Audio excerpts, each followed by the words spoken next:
네, 여러분 안녕하십니까. 보수의 시선에서 현안을 짚어보는 더 락커룸 함께 하십니다. 오늘도 조갑재TV의 조갑재 대표님 어서 오십시오. 예, 그리고 신지호 전 의원도 함께 하십니다. 어서 오십시오, 의원님. 안녕하세요. 자, 대장동 사건 검찰의 항소 포기 결정 이후에 후폭풍이 계속되고 있죠. 자, 먼저 정성호 법무부 장관의 발언을 일단 보고 이어가겠습니다.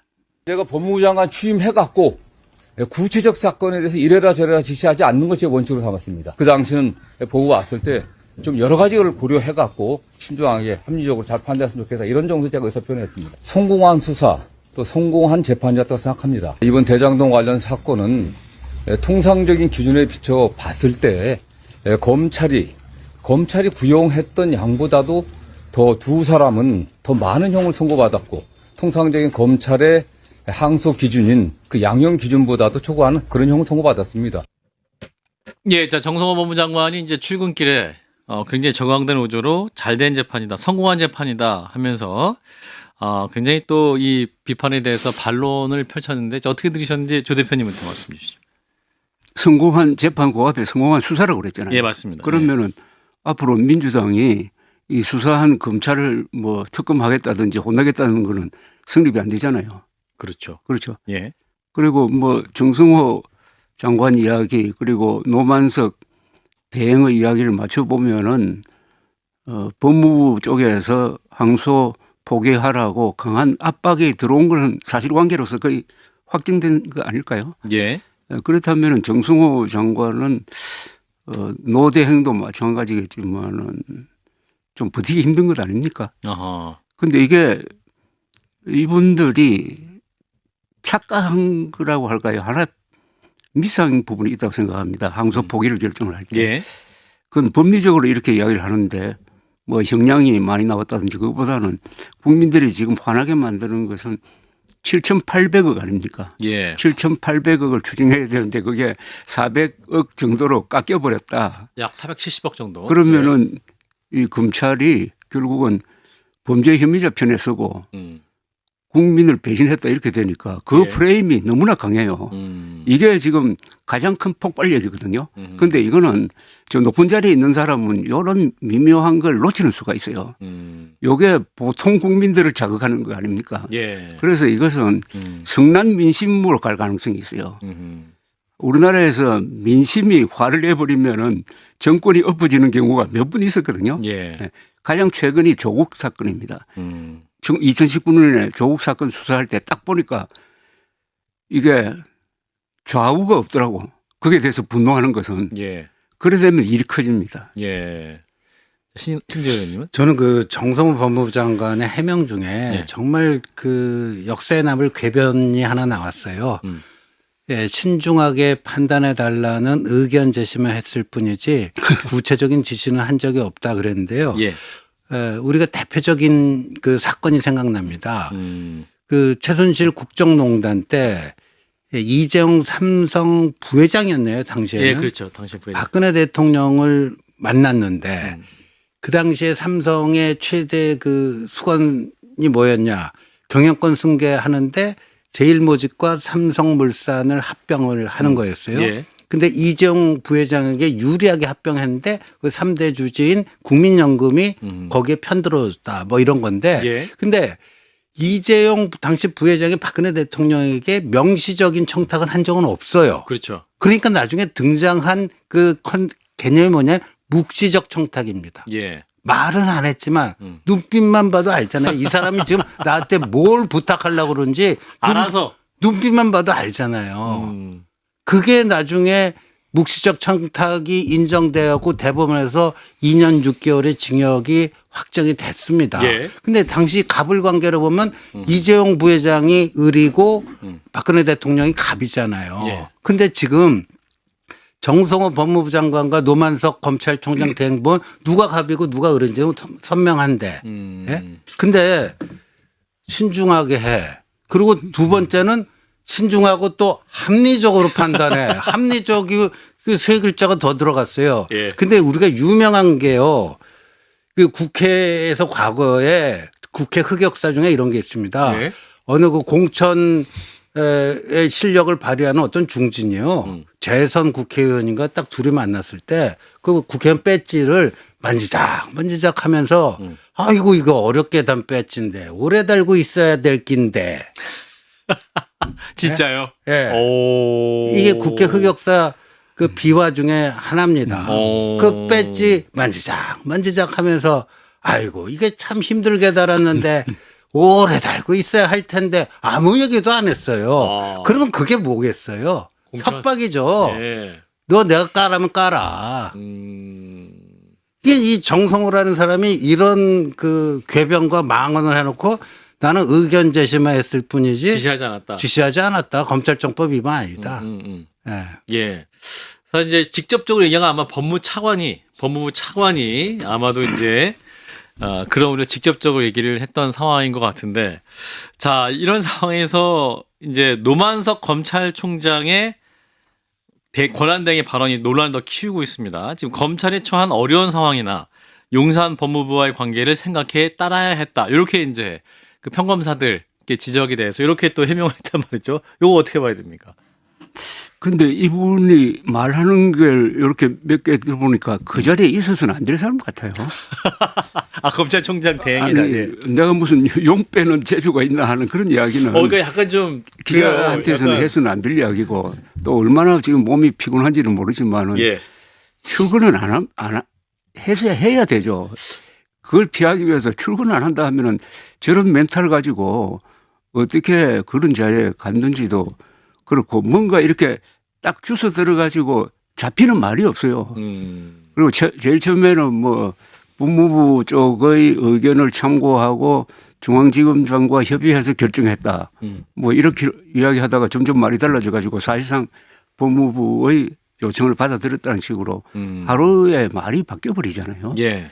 그래서 다만 이 사람 말 중에 여러 가지 복잡한 걸 고려했다는 것은 앞으로 1년 사이에 검찰청이 해체되는데 그 1년 기간에 잘 로비를 해가지고 검찰청 해체로 안 가도록 검찰이 수사 지휘권이나 뭐 이런 걸 보안 수사권을 가질 수 있도록 하는 노력을 하는 차원에서 그쪽의 의견을 협조 요청을 받아들였다. 나는 그거는 그렇게 선의로 한번 해석해보고 싶은 면은 있어요. 예. 예. 자, 그래서 이제 중앙일보 기자랑 또 이분이 통화를 해요. 그러면서 어떤 말을 하냐면 검사 노만석이 아닌 인간 노만석으로 살고 싶다. 이렇게 얘기했거든요. 그럼 이거 사표를 암시하는 것이냐. 예.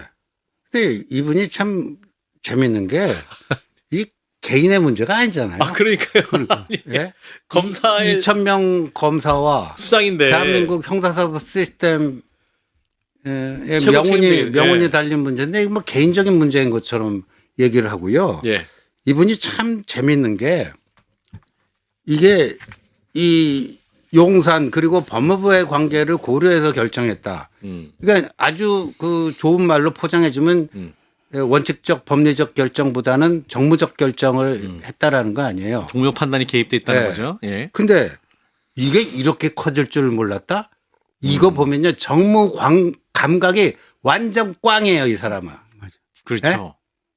정무 감각이 완전 꽝인 사람이 정무적 판단을 해요? 어떻게 할 거를 보십니까? 이분 하루 이제 연가를 쓰고 내일은 아마 출근을 하실 것 같은데 출근하면서 무슨 말을 할 것이냐. 아마도 자리를 떠난다는 입장을 밝힐 것이냐.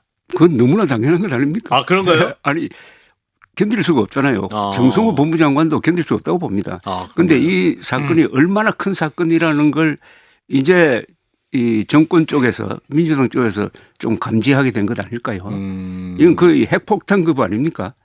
거기 또 이재명 대통령이 직접 관계되고 크게 보면은 지금 검찰이 범죄 혐의자 편에 서가지고 국민 쪽의 국가 쪽의 이익을 배신한 것 아닙니까? 이 프레임에다가 그리고 이게 사고거든요. 왜 사고냐 하면은 아무도 항소 여부에 대해서 관심이 없었잖아요. 당연히 항소 아닙니까? 그렇죠. 자동으로 기사가 그냥, 안 되는 거예요. 가만히 있었으면 되는데 항소를 포기했다고 하니까 이게 핵폭탄처럼 터지고 한동훈 전 대표가 그걸 가만히 살피다가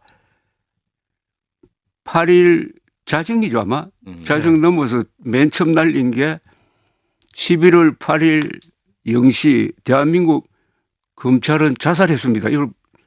이거 대한민국 검찰 자살 사건 비슷하게 돼버린 거예요. 예. 그래서 한동훈 지금 전 대표가 이거 어떻게 보면은 페이스메이커 같은 역할을 하고 있는 것 같아요. 이 상황에서.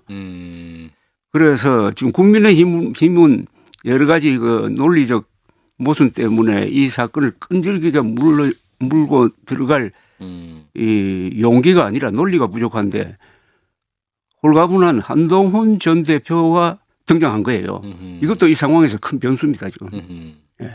그러니까 이제 정성호 장관이나 법무부 추장은 이제 검찰의 구형보다 이제 실제 판사 구형이 더 높게 나왔다는 거잖아요. 이를테면 유동규 씨는 검찰은 징역 7년을 구형했는데 실제 나온 건 8년입니다. 8년. 그리고 정민용 씨 같은 경우도 성남도시개발공사 팀장이었죠. 이분에게 검찰은 징역 5년을 구형했는데 실제 구형 나온 건 징역 6년이었다. 그러니까 이거 판사가 더 세게 때렸는데 그럼 이게 더 검찰로서는 더 항소할 이유가 있겠느냐. 더 많이 나왔다. 이런 주장. 그것도 궤변 중에 궤변인 게요. 궤변이에요. 예. 이게 두 조가 있어요. 예. 그 5명 중에 그렇죠. 민간 사업자 3인이 있고 성남 도계공 관계자 유동규와 정민영 두 사람이 있습니다. 예. 근데 이 민간 3인방은 예를 들면 김만배 구형 12년이 4년이 깎여서 8년이에요. 이 두 사람, 성남 도계공 관계자 두 사람만 형량이 늘었어요. 예. 자, 그러면 이재명은 어느 조인가? A조인가 B조인가? 당연히 성남 도계공 그쪽 조죠. 그렇지 않습니까?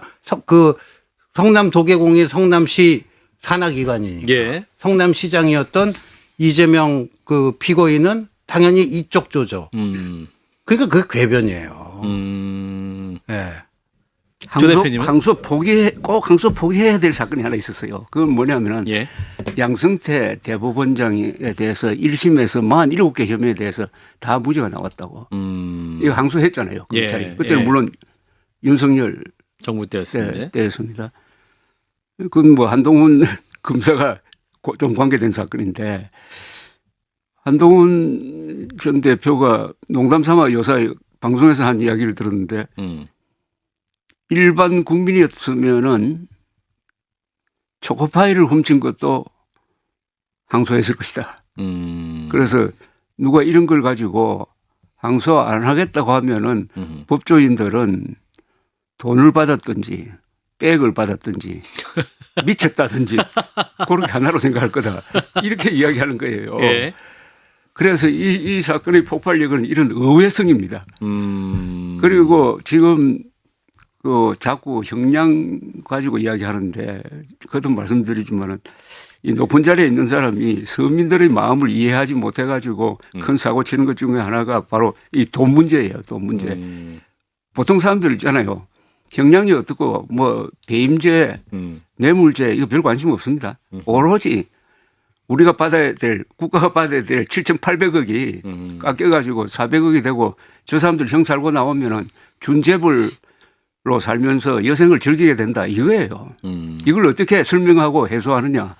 그다음에 이재명 대통령 본인과의 관계와 엮인 사건. 그래서 이제 정성호 장관은 그거 형사소송 말고 민사로 다 받아낼 수 있다. 그 성남도시개발공사가 민사소송을 진행하고 있고 또 민사소송에서 입증돼서 범위가 판단되면 환수할 수 있다 또 이렇게 주장하고 있고 또 일단은 그 형사사건으로 추징하기 때문에 약간 돈을 묶어놨기 때문에 그 돈 함부로 이 사람들 뺏어 쓸 수 없다 이렇게 얘기하거든요. 저는 뭐 법률가는 아닌데 예. 거의 99%의 법률가들이 형사사건에서 뚜렷하게 그게 유죄 입증이 안 되는. 유죄 입장이 안 되는데 민사 하세월이고 그거 해갖고 임팩트 있는 결과 나오기 힘들다. 근데 정성호 장관은 뭐 변호사장을 오래 했다는데 뭘 어떻게 했는지 모르겠어요. 네. 의원 생활도 오래 했기 때문에.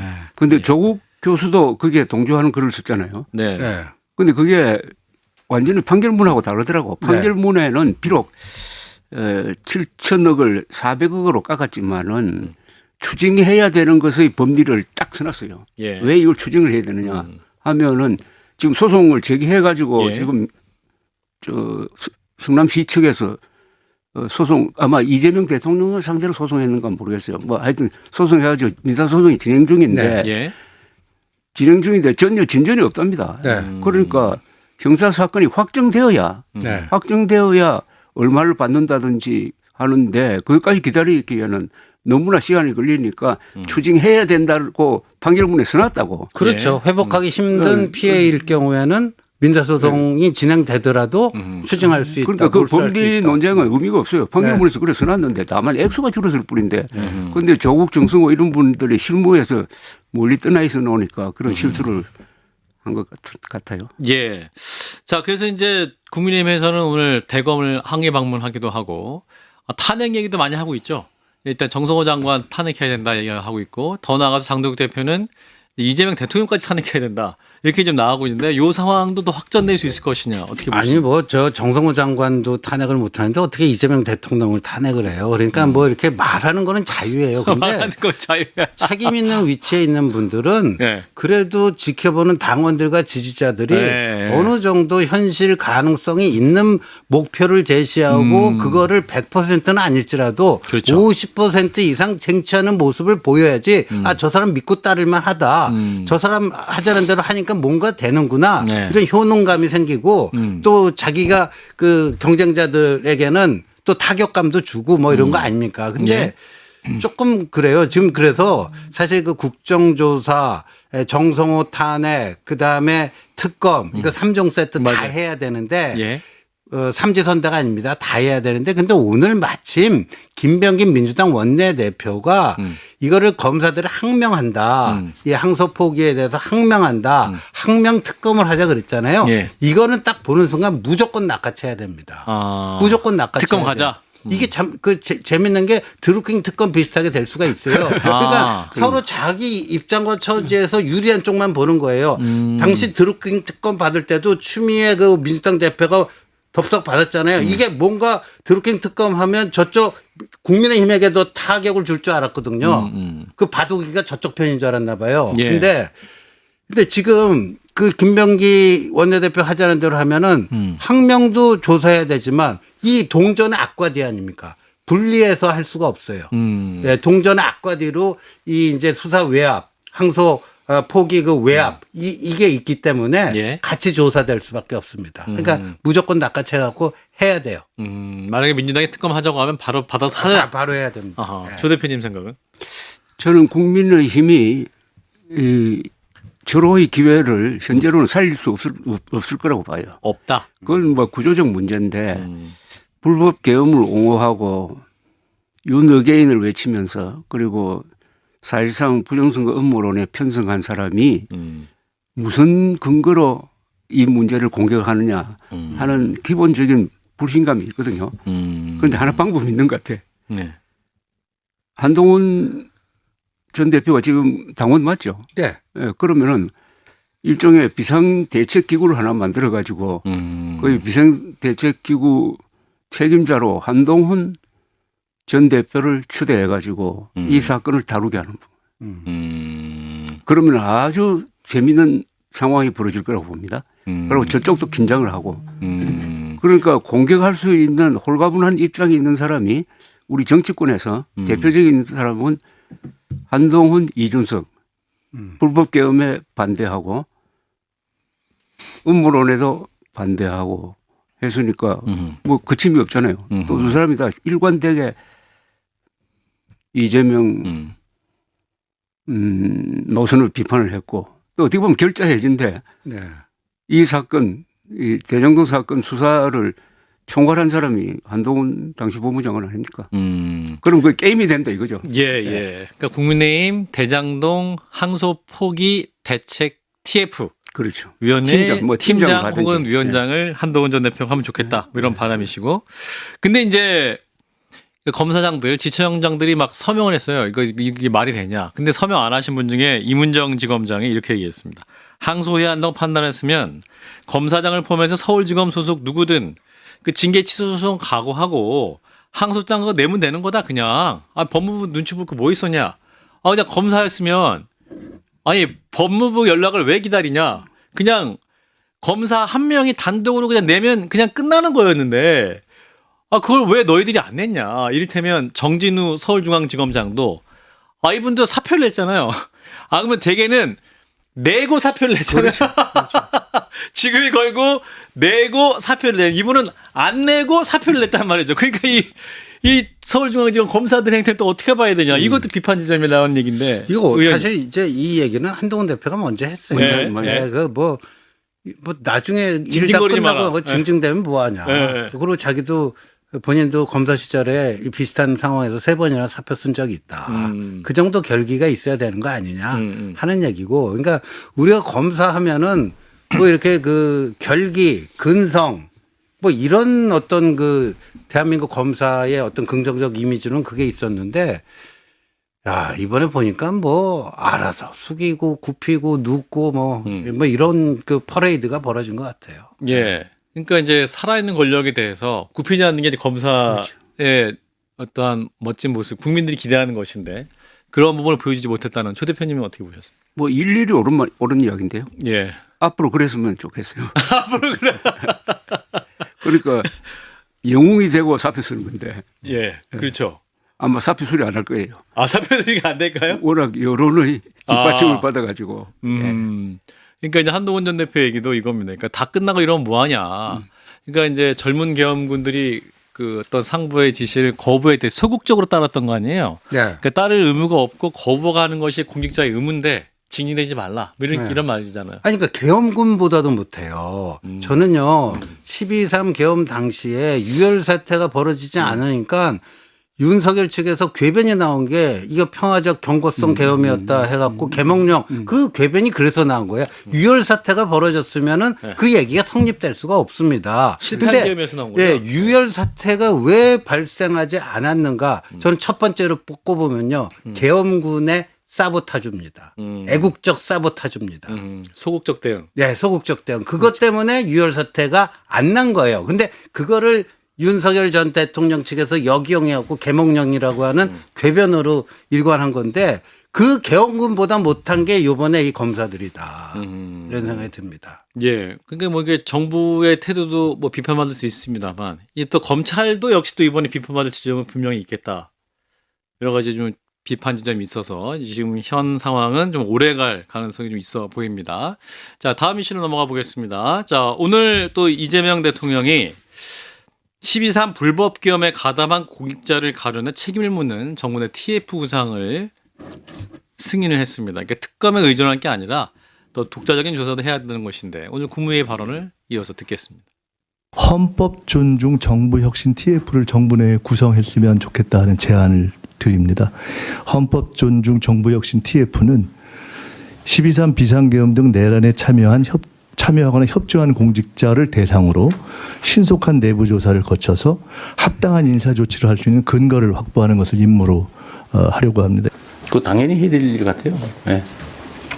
어쨌든 이게 내란에 관한 문제는 이제 특검에서 수사를 통해 형사처벌을 하고 있는 건데 내란에 관한 책임은 이제 관여 정도에 따라서 인사상 문책이나 또는 뭐 인사 조치를 할 정도의 낮은 수준도 있기 때문에 필요할 것 같습니다. 네. 네. 특검에 의존할 게 아니고 독자적으로 해야 될 일 같아요. 예, 김민석 국무총리와 이제 이재명 대통령 국무회의 발언 장면이었는데, 그러니까 이제 내란에 참여했거나 협조했던 공직자를 찾아서 조치를 해야 된다. 그러니까 어떤 특검의 형사 어떤 수사와 관련 없이 또 이제 정부 차원에서 조사하자는 건데, 이거 어떻게 판단하십니까? 굉장한 무리가 예상되고요. 예. 이거는 이 이재명 정부 민주당 정권에도 결국 불리한 쪽으로 결론이 날 거고 예. 이미 전례가 있잖아요. 문재인 정권 때 그 적폐청산 해가지고 뭐 득본 게 있습니까? 예. 그게 극단적 선택을 한 사람이 몇 사람 있잖아요. 5명간 그런데 그리고 지금 특검이 우리나라 역사상 최대 규모의 특검으로서 그러니까 검찰청 한 개를 만든 것처럼 해가지고 지금 몇 달째 수사를 해가지고 그냥 막 샅샅이 뒤지고 있잖아요. 예. 또 무리할 정도로. 그럼 그 남은 사람, 그게 해당되는 사람은 말고 더 남은 처벌 필요성이 있는 사람이 과연 남아가 있겠느냐는 겁니다. 그 대상이. 예. 그러면은 이제 간접적인 거, 예컨대 뭐 형법 위반은 아니지만은 평소에 협조 관계였다든지 이런 식으로 걸면서부터 이제 자의적인 조사가 되는 것 아닙니까? 그죠? 예. 누구하고 뭐 친했다든지 뭐 결국 뭐 이런 걸 되면 이거는 완전히 어느 나라에서 자주 쓰는 그 숙청하고 뭡니까 이게 무슨 달라지는 게 있느냐. 그래서 이재명 정부가 절대로 모델로 삼지 않아야 될 정권이 두 개 있잖아요. 하나는 윤석열 정권, 그다음에 문재인 정권이잖아요. 예. 가장 실패한 두 정권인데 닮아가는 것 같아요. 특히 문재인 시즌 2로 가는 겁니다. 이거. 사실 근거를 명확히 하고 이걸 또 조사하기 쉽지 않기 때문에 이건 여러 논란이 있을 것이다 말씀이시고. 그러니까 이런 거예요. 그 12월 3일 밤에 뭐 10시 23분. 23분에 계엄이 선포돼 갖고 새벽 그 다음날 새벽 1시 몇 분에 이제 국회에서 계엄 해제 요구 결의안 통과되고 새벽 4시에 국무회의에서 그거 수용해서 계엄 상황이 종료됐잖아요. 4시 반에. 그러니까 요 몇 시간을 얘기하면은 관계되는 사람 찾기가 정말 어려울 거예요. 그러다 보면 그 전에 윤석열 전 대통령이 무슨 뭐 반국가 세력이다 뭐다 뭐 이렇게 한 것까지도 다 엮어갖고 너 그때 너 공무원으로서 윤 전 대통령이 거기에 동조했잖아 이런 식으로 엮을 거예요. 예. 이게 얼마나 근데 이 무리수예요. 근데 저는 이제 이걸 정무적인 관점에서 보자면 초대형 자충수가 될 거다. 초대형 자충수가 될 거다. 그 중국의 그 유명한 팔자 그 성어가 있잖아요. 상유 정책, 하유 대책. 위에 정책이 있다면 밑에는 대책이 있다. 이 우리 헌법에요. 공무원은 국민 전체에 대한 봉사자지 정권에 대한 봉사자가 아닙니다. 예. 그러니까 하유 대책 그 괴롭히고 막 하잖아요. 인사상 불이익 주고 그러잖아요. 대책이 있어요. 복지부동이에요. 일 안 하면 됩니다. 이것도 소송 사태 날 거예요. 네. 아니 그게 불이익을 주려면 명확한 근거가 있어야 그렇죠. 되는데 네. 그거 만들어내기 힘들걸요. 네. 만들어내려면 또 무리가 생기고. 그렇죠. 그 부분 여러 가지 우려가 있다 이런 말씀이시고. 자, 이런 가운데 이제 특검이 이제 수사를 계속하고 있는데 윤 전 대통령에 대해서 일반 이적 혐의를 추가했습니다. 여인영 전 사령관 메모를 보면 핵시설 2개소, 김정은 휴양소, 최종 상태는 저강도 드론 분쟁의 일상화, 체면이 손상돼 반드시 대응할 수밖에 없는 타겟팅, 이재명, 한동훈 등 이름도 적혀 있습니다. 특검은 이제 실망을 넘어 참담함을 느끼겠다라고 했는데 이 부분 어떻게 보셨습니까?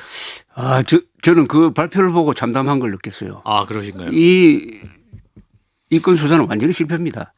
처음부터 외환죄로 접근했잖아요. 예. 적국과 통모하여 뭐 이게 안 되는 건데요. 그게 이제 빠지니까 일반 이적죄를 적용을 했는데 예. 어제 언론 보도에서 잘못 나가는 게 이런 게 있습니다. 외환죄 중에 하나인 일반 이적죄를 적용했다고 그러는데 형법에 보면은 외환죄 중에 맨 끝 뒤에 일반 이적죄가 있어요. 그러나 이 일반 이적죄는 그 내용이 적국과 아무 관계 없고 예. 하는 행동이 적에 이롭게 되면은 일반 이적죄를 적용하는 가장 낮은 수위의 맞습니다. 예. 형법인데 이걸 하나로 묶어버리더라고. 그런데 이건 실질적인 내용으로서 외환죄로 구분하지 않는다고. 그런데 얼마나 지금 외환죄를 시작해 놓으니까 거기에 좀 눌려가지고 자꾸 엮으려고 하다 보니까 거기 언론이 거기에 따라간 면이 있는데 완전히 별개입니다. 그래서 예. 외환죄는 성립 안 되고 일반 이적죄인데 한번 생각해 보십시오. 일반 이적죄 같으면 이건 구속자가 나와야 될 거 아닙니까? 지금 이 사건과 관련해 가지고 구속자 아무 없을걸요. 그 김용대 장군이죠. 드론 사령관도 지금 불구속 기소입니다. 예. 아니 세상에 난 처음입니다. 일반 이적죄 혐의자가 불구속 기소되는 거 처음 봤어요. 그만큼 근거가 약했다는 거죠. 그리고 어제 발표하는 사람이 그렇게 뭐 실망을 넘어서 참담한 그런 발표하는 순간부터 이게 수사가 부실했구나. 네. 그걸 저는 레토릭으로 메우려고 하는구나 하는 거고 이게 형식적으로 이제 윤석열 대통령의 이제 추가 혐의를 한 건데 이게 대외적으로 이게 어떤 영향을 끼칠지 그러니까 형식적으로 보면은 계엄령을 펴기 위해서 가만히 있는 북한에 무인기를 보낸 것처럼 되어버리잖아요. 형식 논리는. 예. 그게 아니잖아요. 북한이 무인기를 먼저 보내가지고 오물풍선 떨어뜨리는 데 대한 대응 조치가 먼저 아닙니까? 그죠? 그게 우선이지. 가만히 있는 북한에 무인기를 보낸 거 아닌데도 북한 편들어 주는 거예요. 이게 특검이 나서서 북한 편들어 주는 거라. 신조 의원님. 그러니까 저기 뭐 요새 홍장원 전 국정원차장이 발언을 안 하고 있어서 그런데 그 홍장원 전 차장이 이런 얘기도 한번 했었어요. 저 연평도 저쪽에서 우물풍성 날아오는 거를 이게 드론으로 그 가서 이제 요격하는 뭐 이런 것도 있었다라는 건데, 그러니까 이거는 결국 이제 그 조은석 특검이 의도한 바는 외환을 유치를 한 거다. 외환 유치죄로 가려고 하는데, 근데 많은 법률가들이요. 제 주변에 있는 법률가들은 뭐 99%가 이건 무리한 접근이다. 기껏해야 지금 조 대표님이 말씀하신 일반 이의적죄 정도로 엮을 수 있을 것이다. 근데 그렇게 많은 사람들이 얘기하는 걸 왜 이렇게 무리하게 접근을 했는가 하는 생각이 듭니다. 예. 자, 그럼 이제 그런 부분도 좀 무리하다 이런 말씀이시고, 자, 지금 이제 순직 해병 특검 지금 이제 133일 만에 윤 전 대통령을 소환해 조사를 했습니다. 임성근 전 사단장은 이제 구속 기소했고, 임성근 전 사장 변호인이 안가 회동, 또 이완규 전 법제처장이기도 하죠. 이 상황 어떻게 보고 계십니까? 이 사건도 지금 구속자 여러 사람은 구속 영장 청구했지만 구속은 딱 한 사람 됐잖아요. 그죠? 7명 했을 때 한 명만 됐죠. 사단장. 예. 그것도 재판하면은 나는 무죄 나올 가능성이 많다고 봅니다. 이것도 실체가 약한 거예요. 그런데 이거는 물론 이게 윤석열 대통령이 그때 잘못한 거예요. 국군 통수권자로서 나서가지고 이런 구조 작업을 하다가 이렇게 안타까운 죽음을 한 것은 죄송하지만은 이걸 가지고 사단장을 처벌하는 것은 아니라고 해서 내가 국군 통수권자 자격으로 이렇게 지시를 했습니다라고 했으면 오히려 난 박수 받았을 거라고 봐요. 그걸 자꾸 듣고 예. 듣고 하다가 특검까지 온 것 아닙니까? 그러니까 사안을 갖다는 것 아닙니까? 네, 저는 이거 보면서 너무 아쉬운 게 예. 정권 뺏기기 전에 당시 여당 대표 한동훈이 제안했던 대법원장 등 제3자가 추천하는 특검으로 하자. 그거 했으면 이렇게 정권 뺏기고 서슬퍼른 이 시절에 수사를 받았는데도 없잖아요. 예. 그 제대로 된 게 나온 게 없잖아요. 예. 그러니까 그 당시에 리스크 관리를 그렇게 했어야 됩니다. 예. 그 당시에 본인이 대통령일 때 그 야당이 요구하는 특검을 합리적인 선에서 수용할 줄 알고 그래서 대법원장이 추천하는 그 최상병 특검을 해봤더니 별거 아니더라. 예. 이런 결과가 나왔다면은 훨씬 더 위기 관리도 되고 또 국정 운영할 수 있는 동력이 생겼을 거예요. 예. 모든 걸 꽉꽉 다 이렇게 틀어 막으려고 했던 게. 그리고 그때 뭐 한동훈이 그 대법원장 제3자 특검 얘기하니까 뭐 그 특검을 받는 순간 뭐 탄핵으로 연결되고 저런 헛소리 하는 배신자들은 다 처단해야 된다. 이런 거는 외치고 있었으니까 지금 와서 보면 예. 그때 이걸 수용해서 처리를 했으면 이렇게까지 됐을까 하는 생각이 듭니다. 이 드론 수사하고 이 최상병 특검은 이 군의 작전에 관한 특검입니다. 이건 예. 굉장히 델리케이트한 것이고 전문적인 것이고 조심스럽게 다뤄야 될 거예요. 예. 그 영향이 작전에 군의 사기에 나쁜 영향을 줄 수 있다 그죠. 그런데 군대라는 것은 다 무기를 갖고 있으니까 평상시에도 사고로 죽는 사람 많습니다. 예. 그 사고에 일일이 이렇게 미세한 관심을 기울이면은 훈련을 제대로 할 수 있느냐 하는 문제고, 여기에 대해서 제가 하나 사례를 말씀드리면은 웨스트몰랜드 장군이라는 사람이 있었어요. 주월 미군 사령관에 했던. 예. 이분이 미국의 정예사단인 제101 공수사단장으로 부임을 해가지고 낙하훈련을 했어요. 낙하훈련을 했는데 워낙 바람이 많이 불어가지고 7명이 죽었어요. 그 다음날 또 훈련합니다. 훈련할 때 딱 내가 제일 먼저 뛰어내리겠다고 해가지고 뛰어내렸어요.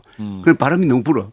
그래서 대기하고 있던 부하들한테 오늘은 낙하훈련 중지를 합니다. 예. 그러면 웨스트몰랜드 장군 처벌받았느냐? 처벌 안 받았어요. 안 받고 다만 낙하산을 빨리 분리하는 그 장치 하나를 개발하는 걸로 끝냈습니다. 그러니까 이 훈련이 바로 전투 아닙니까? 그래서 우리 이 군의 사기나 작전에 악영향을 줄 만한 민간인들에 대한 의한 수사는 조심스럽게 해야 된다 이렇게 생각합니다. 예. 자, 이런 가운데 또 이제 한덕수 전 총리에 관한 재판, 여기에 그 송미령 장관이 어제 나왔었는데, 이제 계엄 관련해서 윤 전 대통령이 무슨 말을 했느냐, 증언을 했습니다. 요 중에 이제 주목되는 것이 윤 전 대통령이 이렇게 말했다는 거예요. 막상 해보면 별거 아니야. 아무것도 아니야. 뭐 이렇게 말을 했다고 하고, 최상목 장관은 한덕수 전 총리에게 50년 공직생활 이렇게 끝낼 거냐라고 하자, 작은 목소리로 나도 반대해요라고 또 한 전 총리가 당시 대화를 그렇게 했다라고 합니다. 자, 송민영 장관의 이 증언은 어떻게 들으셨는지 이건 의원님부터. 아이고 이거를 40 몇 년 만에 군을 동원하는 비상계엄을 하면서 별거 아니야? 막상 해보면 별거 아니야. 야, 근데 이런 것도 또 충격이에요. 이게 대통령이라는 사람이 상식 일반 국민의 그 어떤 평균적 감각에서 얼마나 그 떨어져 있었던가. 예. 뭐 우리 조갑재 대표님께서 이제 망상계엄이다 이런 표현도 쓰시고 했는데 예. 좀 정신이 건강한 상태가 아니었구나 하는 생각을 지울 수가 없습니다. 어떤 공감 능력이 전혀 없는 상태에 개업을 한 것이 아니냐. 조 대표님. 그러니까 또 이런 말을 해야 돼서 죄송한데요. 군대 안 갔다 온 국군 통수권자가 그렇게 아끼는 부인을 위해서 최선을 다한다는 걸 보여주기 위한 계엄이 있다고 봐요. 그러니까 준비를 제대로 할 리가 없죠. 그런 출발점이면은.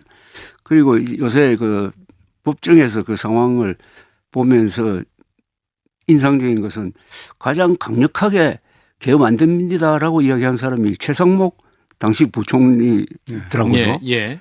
그리고 조태열 외교부 장관. 외교부 장관 두 사람밖에 없었다는 게 좀 너무 쓸쓸하게 보이고 그 송미령 장관은 뭐가 뭔지를 몰랐다는 거 아닙니까? 거기 가도 10분 동안 앉아 있었다는 왜 이렇게 있었는지. 예. 그래서 이상민 옆에 있는 이상민 장관한테 물으니까 계엄해서 알았다는 것 아닙니까?